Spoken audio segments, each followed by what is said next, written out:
Olá, sou Gabriel Melim, diretor, produtor e roteirista há mais de 20 anos no mercado audiovisual. Já trabalhei com cinema, publicidade, programas de TV, documentários, vídeos sonais, branded content, vários outros projetos para diversas telas. A ideia desse vídeo, ela veio para resumir um pouco o que eu tenho dado nos meus cursos, né? Tentar dar um pouquinho para vocês desses meus cursos, que hoje em dia tem 25 horas de material. Então esse vídeo é para tentar resumir rapidamente, assim, dar só um gostinho, mas que já dá para vocês aprenderem alguma coisa. Então vamos lá.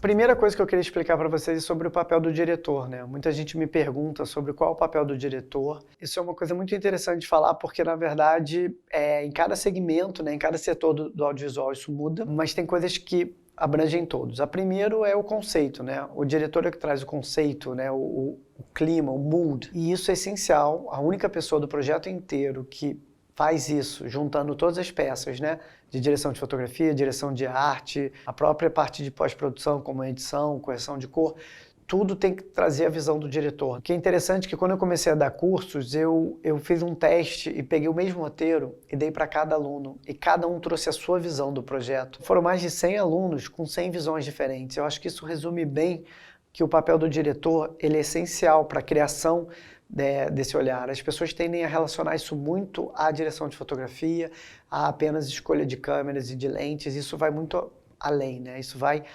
realmente dentro do clima do projeto, né? Qual é vai além da estética, né? Qual é o conceito? E o que eu gosto de falar é que todo esse conceito, né, está relacionado à história. Então a história do projeto ela é o que vai ditar as suas escolhas como diretor. E dentro disso nós temos clientes, né? Temos trabalhos onde as escolhas não podem ser totalmente pessoais e de gosto do diretor, né?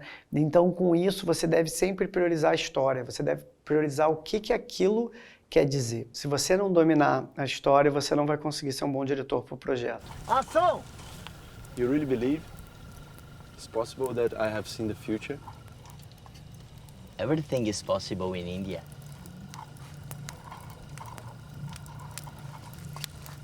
And how can you prove that? Muita gente me pergunta, né, sobre se um diretor precisa entender de tudo do audiovisual. Tem que entender de direção de fotografia, de direção de arte, né, de edição, de figurino e, na verdade, sim e não. Por quê? Eu vejo dois tipos de diretores. Primeiro, um diretor que realmente passou por várias áreas do visual, que ele domina bem cada área, que ele trabalhou com direção de fotografia, que trabalhou com edição, que trabalhou com correção de cor, que foi muito o meu caso, essa foi a minha história, eu fui montador muitos anos, fui diretor de fotografia, entendo da parte elétrica, sei montar uma luz, trabalho com correção de cor, fui colorista, finalizador. Isso me ajudou a ser um diretor mais completo, sim. Mas isso não impede de você ser diretor se você não tiver tido essa história. A única diferença qual é? Você precisa de uma boa equipe por trás. Então, se você não tem o conhecimento nas áreas para que a troca seja muito mais profunda, você vai precisar da ajuda de outros profissionais para que eles possam trazer esse conceito, né? Que eles possam trazer essa identidade da direção no projeto. Então uma coisa que eu costumo muito falar é que eu separo quem é diretor de fotografia para operador de câmera, diretor de arte para cenógrafo. Quando a gente fala diretor de fotografia, diretor de arte, são pessoas que trazem a direção nesse segmento, né? Elas trazem a direção para essa área. E o que isso quer dizer? Conceito. Né? Isso quer dizer esse olhar que vai além da técnica. Então não é você escolher o enquadramento porque o enquadramento é bonito e porque aquilo é agradável de olhar apenas. Isso é para você pensar se está ajudando a contar aquela história. Se a direção, né, da fotografia ela está ajudando na direção da história, vamos dizer assim. Né? Se a direção de arte ela condiz com, né, o personagem, né? Se a escolha daquela cenografia ela ajuda naquela história, seja de publicidade, de programa de TV ou de um filme de ficção, isso deve ser pensado para que a gente consiga ter o melhor que é para a história e não escolhas aleatórias. Vai, ação! Vai pro sol, vai pro sol, vai pro sol!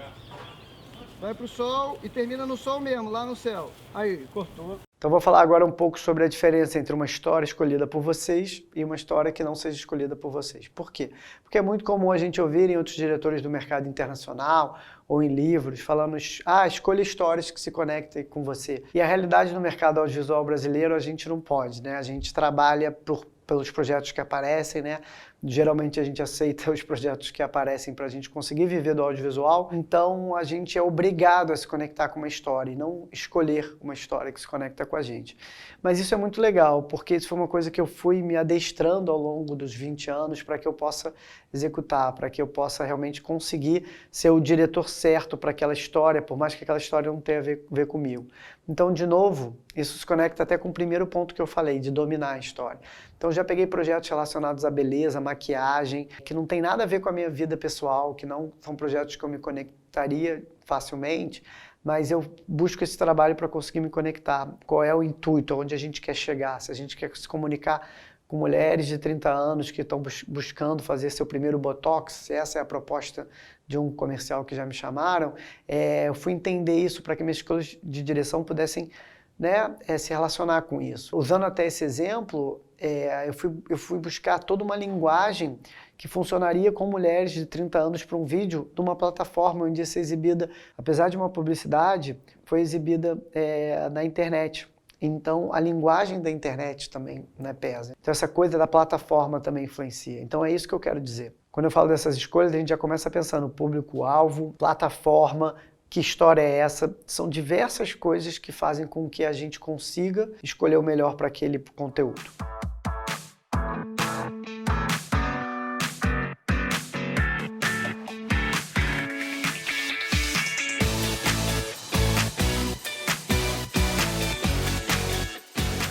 Uma coisa legal de falar também é que o diretor é o único que une o projeto inteiro, né? Muita gente não para pensar nisso, né? Cada um está ali no seu quadrado, né? O produtor executivo está fazendo a sua produção executiva, o diretor de arte está preocupado com a cenografia, o diretor de fotografia com a iluminação, com o enquadramento, e ninguém está unindo todas essas peças para uma visão só. Então esse é totalmente o papel do diretor também, então é uma coisa muito legal de falar. Uma coisa também que faz muita diferença são os detalhes. Então o diretor ele precisa ser detalhista. São pequenos detalhes, pequenas escolhas que, quando você junta um todo, faz uma grande diferença numa imagem, né? Faz uma grande diferença no projeto. Então isso também não pode ser deixado de lado, né? O olhar para os detalhes. O preconceito é uma luta de todos nós, porque ninguém escapa. Um dia chega até você. Uma cidade tão linda não combina com preconceito.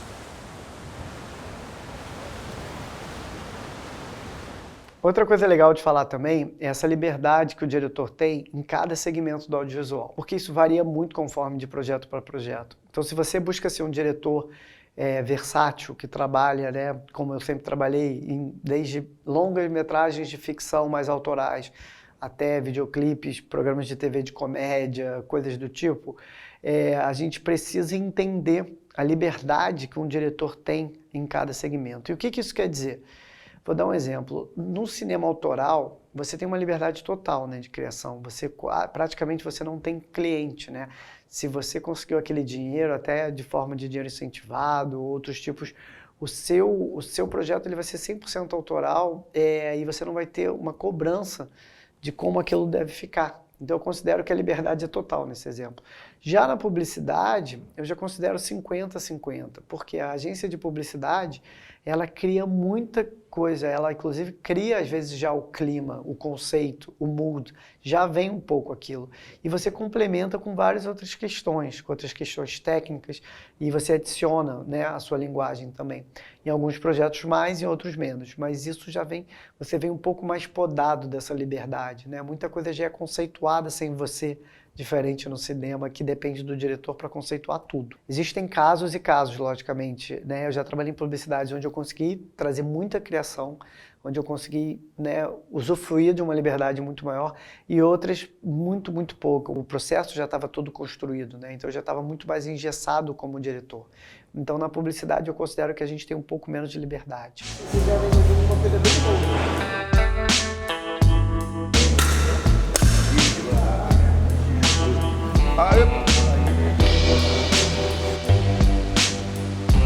Já na TV, eu considero que a liberdade é 50-50, metade a metade. Você tem uma liberdade de criação, né? Eles te dão muita liberdade, mas você tem um cliente por trás que tem que aprovar tudo, né? Então você cria conceito, você cria uma linguagem, você cria o olhar, mas você tem por trás um cliente que também vai aprovar isso, que vai trazer o olhar dele, e é uma construção junta, né? Então eu já sinto que o diretor ele é um pouquinho mais podado ali, onde a gente tem que também, a gente tem um cliente para agradar, a gente tem um público-alvo daquele canal, a gente tem um canal que tem um conceito, tem uma estética, e aquilo tudo deve ser seguido. Tinha uma das meninas que estava assim no público, estava de óculos. Aí na hora que o trilho passou, eu me lembro que eu peguei o óculos e botei. Eu falei, eu quero me dar uma escondidinha. Já no mercado de vídeos adicionais, vídeos corporativos, também a liberdade é pouca. A gente já tem, a informação é mais importante do que o conceito. Então a informação que tem que ser passada, ela dita mais do que a própria linguagem cinematográfica ou do que a própria linguagem do diretor. Então isso já deixa o diretor um pouco mais engessado. Tô aqui para fazer a sua vida andar por onde você quiser passar. Assim, você fica livre para aproveitar seu tempo com o que você curte. Veloy. Piscou, passou. Agora, no videoclipe, a gente volta a ter uma liberdade completa, né? De criação. O diretor normalmente ele mexe muito no roteiro, ele cria o roteiro muitas vezes, porque a linguagem num videoclipe ela é muito pedida, né? Que tem essa cobrança do videoclipe ter uma coisa visual, uma linguagem. A gente não tem normalmente um cliente que queira engessar muito, é o contrário, né? Tem uma cobrança muito grande do diretor criar e inovar em videoclipes.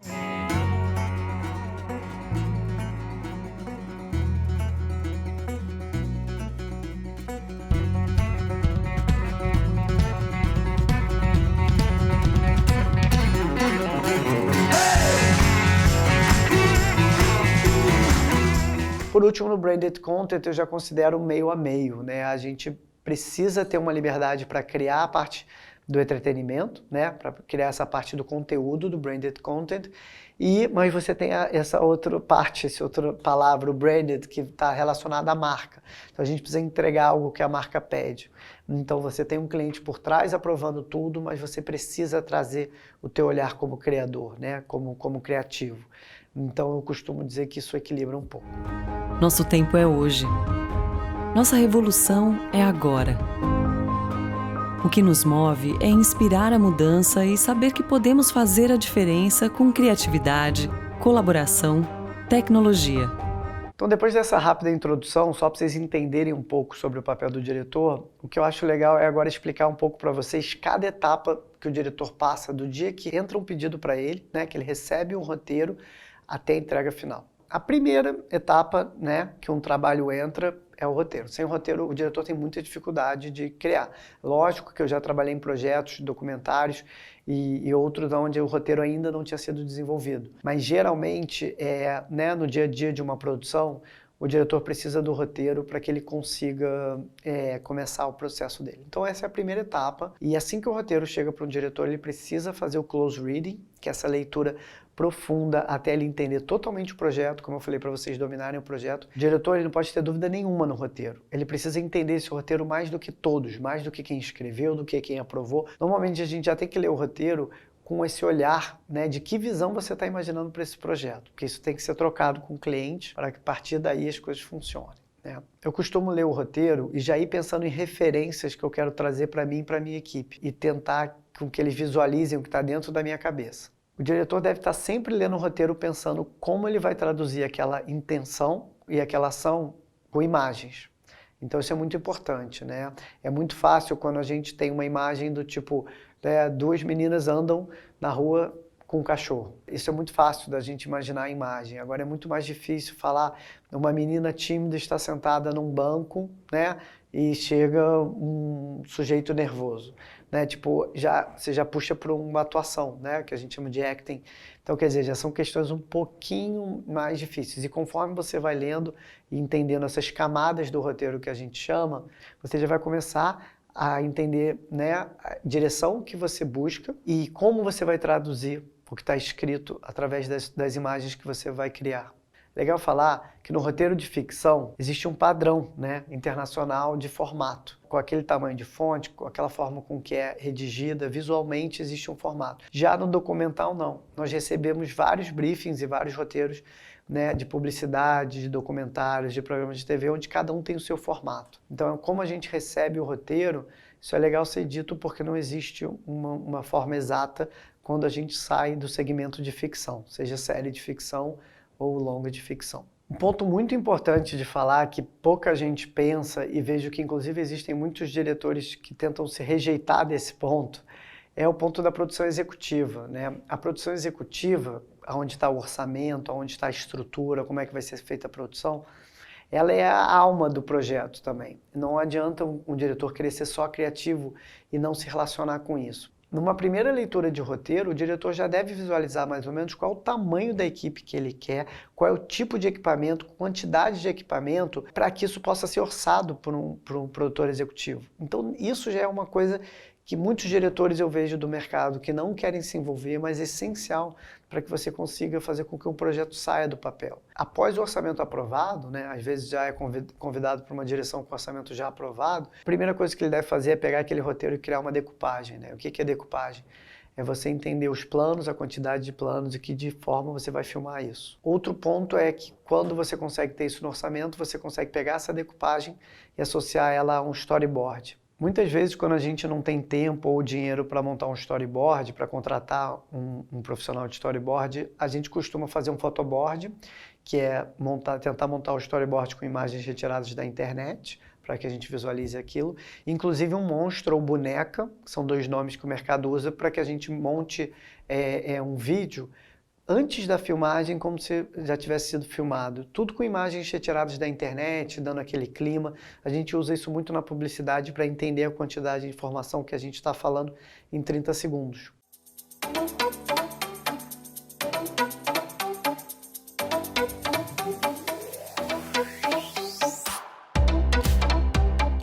Uma outra dica legal de falar aqui é sobre a reunião de equipe. O diretor deve tentar sempre fazer uma reunião com os principais cabeças de equipe. Isso é, diretor de fotografia, diretora de arte, figurinista, maquiadora, que às vezes é caracterizadora quando ela está pensando no personagem, muito além do que na beleza. Produtores executivos, assistentes de direção, eles devem estar todos reunidos para que seja lido o roteiro e tenha essa troca. Outro ponto legal de falar é o PPM, né? Quem não é do mercado de publicidade não sabe muito bem o que é isso, que isso é utilizado muito no mercado publicitário, que é o Pre-Production Meeting. O que é o Pre-Production Meeting? Ele é um documento onde ele reúne todas as informações da pré-produção. Então são detalhes de figurino, detalhes do storyboard, detalhes da direção, referências. Tá tudo ali reunido nessa pequena bíblia antes da filmagem, por mais que seja uma filmagem de um projeto de uma diária, aquilo resume tudo, a escolha do elenco, a escolha do figurino, né, as escolhas da direção de arte, objetos de cena, o que ficou definido de várias questões. Aquilo é o que defende que aquilo foi dividido com todos os envolvidos da equipe, né? O Pre-Production Meeting pode ser usado muito para a sua própria equipe, você como diretor, quanto para uma divisão com o cliente, com a agência, para que todos tenham certeza que a gente está saindo para filmar com o mesmo olhar. Então, passando para a próxima etapa, depois do PPM aprovado, o diretor entra na pré-produção do projeto, né? Então, é o momento que ele começa a fazer visita de locações, casting, teste de elenco, aprova a direção de arte, figurino, equipamentos, né, de luz, câmera são definidos. A gente entende essa eficiência de custo na pré-produção, ensaio com atores, ensaios da direção de fotografia, testes com a cenografia, né, estudo com arte gráficas e efeitos especiais, isso tudo engloba a pré-produção. Uma dica legal para falar para vocês aqui que querem se tornar diretores é que é muito cobrado do diretor em projetos o tratamento do diretor ou visão do diretor. O que é isso? São textos, né, e apresentações que reúnem referências e descrições de o que você visualiza para o projeto. Então, é bem legal vocês saberem que isso existe e isso possa ser cobrado de vocês. Uma coisa também que entra na pré-produção que o diretor deve olhar é para o plano de filmagem em ordem do dia, né? Que são dois pontos que são muito importantes para que o diretor aprove, porque só ele pode dizer o quanto tempo ele vai gastar em cada cena e uma troca com a equipe dele, quanto tempo ele vai gastar em cada etapa da montagem de luz, da preparação do cenário e outros pontos para que a produção possa acontecer.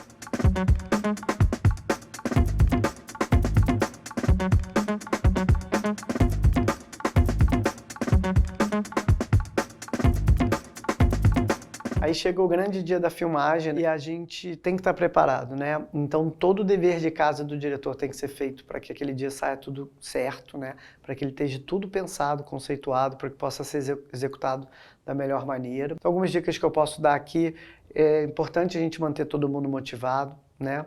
A gente precisa passar sempre uma confiança no set. O diretor é o capitão do barco num set de filmagem, então é ele que deve estar o tempo inteiro, né, motivando e sendo o comandante para que o barco não se perca com aquela visão. É importante o diretor não esquecer que ele deve sempre pensar e se envolver um pouco na produção para que ele possa ajudar a produção a que não atrase, que a gente entregue o set na hora certa. Mas é importante falar que no dia do set de filmagem o diretor deve estar protegido de problemas de produção. Então, mesmo quando eu sou produtor executivo de projetos que eu estou dirigindo, eu sempre tento ter pessoas que possam me defender nesse dia para que nenhum estresse de produção afete a minha direção, para que eu possa focar realmente na parte artística e deixar toda a parte de logística sendo cuidada por outras pessoas. Então, acho que essa dica é muito importante para quem tem produtores menores ou trabalha em projetos onde, além de diretor, é multifunção. No dia da filmagem é importante você focar apenas na direção.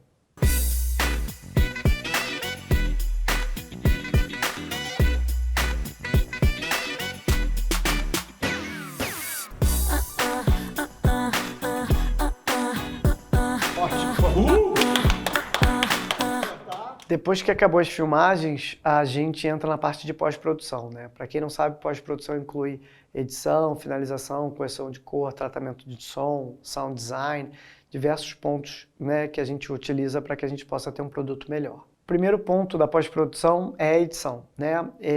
Eu, como fui montador há muito tempo, costumo dar uma dica de o diretor deve tentar assistir todo o material gerado. E aí muita gente fala: nossa, Gabriel, mas é muito material gerado. Eu falei: eu sei, mas é importante o diretor saber o que foi gerado. Senão você está confiando totalmente a sua visão nas escolhas do que ficou bom ou não ficou bom num editor.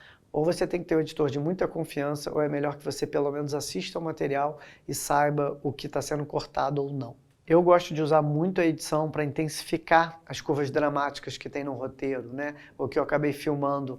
Então, isso é tentar trazer, né? Se a pessoa está triste, eu quiser que ela fique mais triste do que foi filmado, são formas de deixar planos mais longos, ou a própria trilha sonora, para que ela possa ajudar, né, na dramaticidade dessa cena, né? A mesma coisa num tom de alegria, comédia, não importa. A edição, ela é muito importante para isso. Ação! Você tem que seguir o Alberto.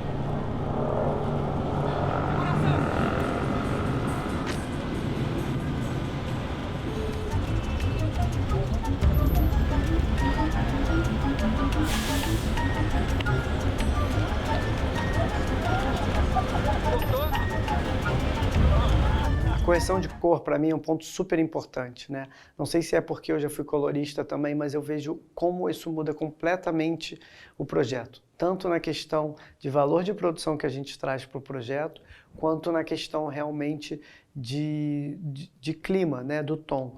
Então, quando a gente muda a cor, né, de uma imagem, a gente está ajudando a trazer ela um outro olhar, um outro conceito que está ligado diretamente à direção. Então eu sempre me envolvi muito nesse momento. Exemplos de você trabalhar com imagens mais quentes, de você ajudar a trazer, né, uma sensação mais de conforto, né, e de leveza. Da mesma maneira o oposto. Imagens muito contrastadas e muito azuladas, elas podem trazer mais clima de thriller, mais clima de tensão. Finalização é uma etapa que eu adoro, porque é o momento que a gente consegue melhorar tudo que já ficou bom, né? E o que não ficou bom a gente tenta consertar. Eu tenho envolvimento muito forte com essa parte.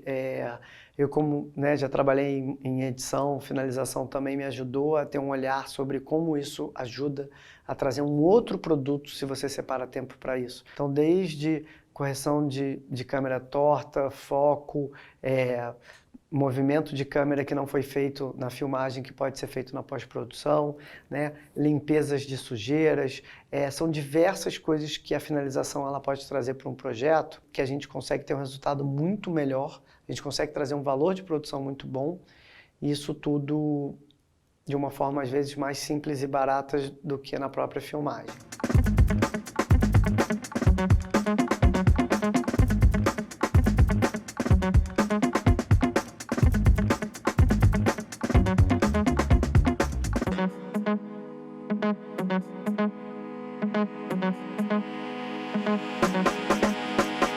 quero dar umas boas dicas para vocês de como vocês se venderem no mercado. Primeiro, é importante vocês entenderem que diretor não existe currículo, né? É igual como um pintor tivesse que mandar um currículo dos quadros que ele pintou escritos. Diretor existe reel, né, que a gente chama, né? O reel, ele é um rolo, né, que aqui no Brasil a gente usa muito a palavra rolo.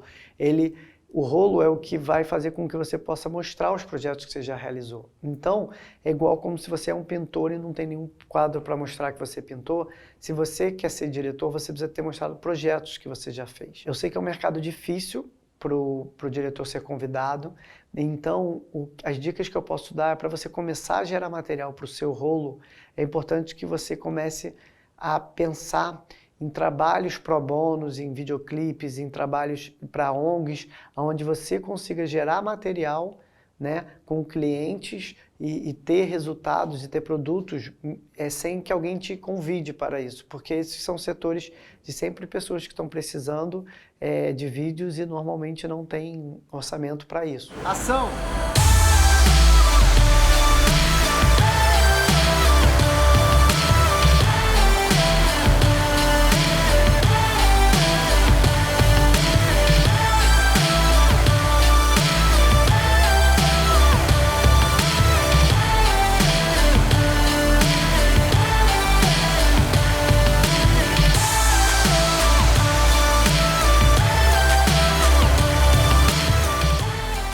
É legal falar aqui que eu montei esse vídeo com essas dicas pensando muito da mesma forma que eu montei meus cursos. É tentando fugir de todas essas faculdades de cinema, de todos esses cursos de cinema voltado muito para a parte teórica, muito para a parte filosófica, que ela é muito interessante, mas que ela não prepara ninguém para o mercado audiovisual. Estou fazendo 20 anos de profissão, né?